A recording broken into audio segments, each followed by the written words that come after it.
ಇಡೀ ದೇಶ ಹೀಗೆ ರಾಮನಾಮದಲ್ಲಿ ಮುಳುಗಿ ಈಳ್ತಾ ಇದ್ರೆ ಕಾಂಗ್ರೆಸ್ಸಿಗರು ಮಾತ್ರ ಎಲ್ಲವನ್ನ ಮೌನವಾಗಿ ನೋಡ್ತಾ ಕುಳಿತಿದ್ರು. ಅಸ್ಸಾಂನಲ್ಲಿ ಭಾರತ್ ಜೋಡೋ ನ್ಯಾಯ ಯಾತ್ರೆಯಲ್ಲಿದ್ದಂತಹ ರಾಹುಲ್ ಗಾಂಧಿ ಅವರಿಗೆ ದೇಗುಲ ಪ್ರವೇಶಕ್ಕೆ ಅಡ್ಡಿ ಮಾಡಲಾಗಿತ್ತು. ಇದು ಹೈಡ್ರಾಮಕ್ಕೂ ಕೂಡ ಕಾರಣ ಆಯಿತು. ಇತ್ತ ಮುಖ್ಯಮಂತ್ರಿ ಸಿದ್ದರಾಮಯ್ಯನವರು ನಾನು ರಾಮ ಭಕ್ತ ಅಂತ ಹೇಳಿದ್ದಾರೆ. ದೇಗುಲ ಪ್ರವೇಶಕ್ಕೆ ರಾಹುಲ್ಗೆ ನಿರ್ಬಂಧ. ನನ್ನ ತಪ್ಪೇನು ಹೇಳಿ ಅಂತ ರಾಹುಲ್ ಆರ್ತನಾದ. आपने परमिशन दिया, उन्होंने मुझे इनवाइट किया, हम वहाँ मंदिर जाना चाहते हैं, अलाउ नहीं, मंदिर में अलाउ नहीं हमें। मैंने क्या गलती की कि मैं मंदिर नहीं लगा? मैंने आपने परमिशन दिया मुझे, मैं वहाँ हाथ जोड़ना चाह रहा हूँ, मंदिर देखना चाहता हूँ, हाथ जोड़ना चाहता हूँ। मैंने क्या गलती की है मुझे बताइए, मैंने गलती क्या की है बुलाइए. ರಾಹುಲ್ ಗಾಂಧಿ ಈ ರೀತಿ ಪರಿಪರಿಯಾಗಿ ಬೇಡಿಕೊಳ್ಳುತ್ತಿರೋದು ಅಸ್ಸಾಂ ಪೊಲೀಸರ ಹತ್ರ. ಅಸ್ಸಾಂನಲ್ಲಿ ಭಾರತ್ ಜೋಡೋ ನ್ಯಾಯ ಯಾತ್ರೆ ನಡೆಯುತ್ತಿದೆ.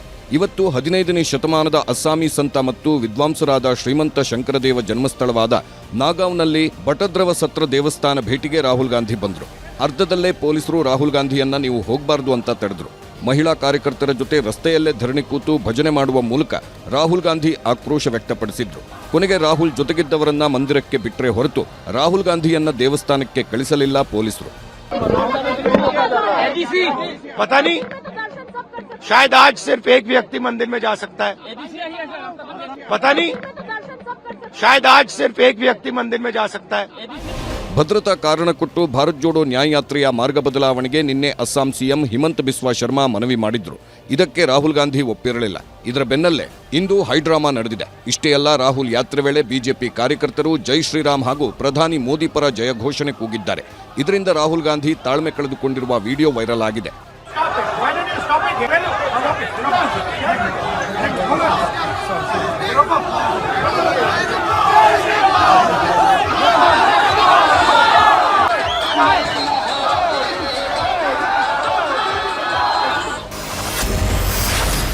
ಹನುಮನಿಗೆ ಪೂಜೆ, ಸಿದ್ದು ರಾಮನಾಮ ಜಪ.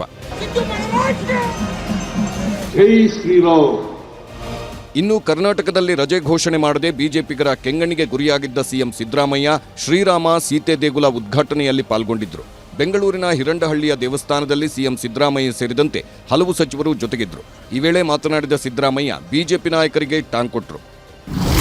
ನಾನು ನಾಸ್ತಿಕನಲ್ಲ, ನಾನು ಕೂಡ ಆಸ್ತಿಕನೇ. ನಮ್ಮೂರಿನಲ್ಲಿ ನಾನು ಒಂದು ಶ್ರೀರಾಮಚಂದ್ರನ ದೇವಸ್ಥಾನವನ್ನು ಕಟ್ಟಿಸಿದ್ದೀನಿ. ಕರ್ನಾಟಕದಲ್ಲಿ ಹಳ್ಳಿಗಳಲ್ಲಿ ಶ್ರೀರಾಮಚಂದ್ರನ ಆಂಜನೇಯನ ದೇವಸ್ಥಾನಗಳಿವೆ.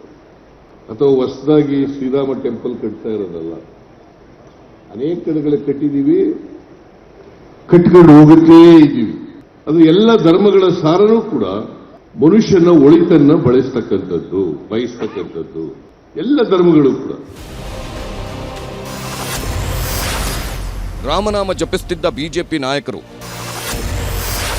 ಅಲ್ಲಾಹು ಅಕ್ಬರ್ ಕೂಗಿದ ಮುಸ್ಲಿಂ ಮಹಿಳೆ.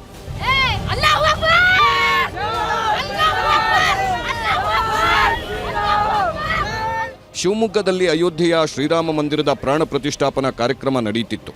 ಈ ವೇಳೆ ಮುಸ್ಲಿಂ ಮಹಿಳೆಯೊಬ್ಬರು ಅಲ್ಲಾಹು ಅಕ್ಬರ್ ಘೋಷಣೆ ಕೂಗಿದ್ರು. ಕೂಡಲೇ ಪೊಲೀಸರು ಮಹಿಳೆ ಹಾಗೂ ಒಬ್ಬ ಪುರುಷನನ್ನ ಬಂಧಿಸಿ ಠಾಣೆಗೆ ಕರೆದೊಯ್ದರು.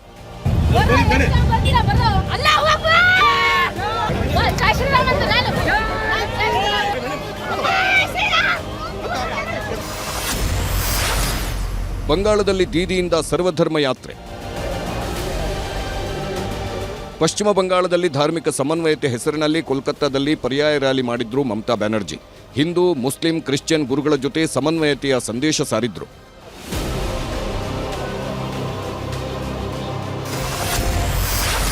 ರಾಮನ ಹಬ್ಬ ಲೈವ್ಗೆ ತಮಿಳುನಾಡು ಕಿರಿಕ್. ಸ್ಟಾಲಿನ್ ಸರ್ಕಾರಕ್ಕೆ ಸುಪ್ರೀಂ ಕೋರ್ಟ್ ಚಾಟಿ. ತಮಿಳುನಾಡಿನಲ್ಲಿ ಅಯೋಧ್ಯೆ ಪ್ರತಿಷ್ಠಾಪನೆ ನೇರ ಪ್ರಸಾರಕ್ಕೆ ಸ್ಟಾಲಿನ್ ಸರ್ಕಾರ ಕಡಿವಾಣ ಹಾಕಿತ್ತು. ಪ್ರಕರಣ ಸುಪ್ರೀಂ ಕೋರ್ಟ್ಗೂ ಹೋಗಿತ್ತು. ತಮಿಳುನಾಡು ಸರ್ಕಾರಕ್ಕೆ ನೋಟಿಸ್ ನೀಡಿದ ಸುಪ್ರೀಂ ಕೋರ್ಟ್ ಅಯೋಧ್ಯೆ ಹಬ್ಬದ ನೇರ ಪ್ರಸಾರಕ್ಕೆ ಅಡ್ಡಿ ಮಾಡದಂತೆ ಸೂಚಿಸಿದ ಮೇಲೆ ತಮಿಳುನಾಡಿನಲ್ಲಿ ನೇರ ಪ್ರಸಾರಗಳು ನಡೆಯಿತು.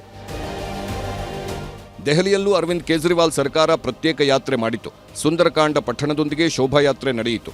ಮಹಾರಾಷ್ಟ್ರದ ಮಾಜಿ ಸಿಎಂ ಉದ್ಧವ್ ಠಾಕ್ರೆ ನಾಸಿಕ್ನ ಕಾಮಾಖ್ಯ ದೇವಸ್ಥಾನಕ್ಕೆ ತೆರಳಿ ಪೂಜಿಸಿದ್ರು.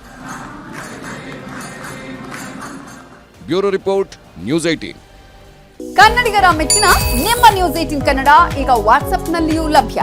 ಕರ್ನಾಟಕ ಮತ್ತು ದೇಶ ವಿದೇಶದ 360 ಡಿಗ್ರಿ ಸುದ್ದಿ ವಿವರವನ್ನ ನೀವು ನಿಮ್ಮ ಕೈ ಬೆರಳುಗಳಲ್ಲಿಯೇ ಪಡೆಯೋದಿಕ್ಕೆ ಈ QR ಕೋಡ್ ಅನ್ನ ಸ್ಕ್ಯಾನ್ ಮಾಡಿ. ನಮ್ಮ ಚಾನೆಲ್ ಅನ್ನ ಫಾಲೋ ಮಾಡಿ, ನೋಟಿಫಿಕೇಶನ್ ಆನ್ ಮಾಡಿ.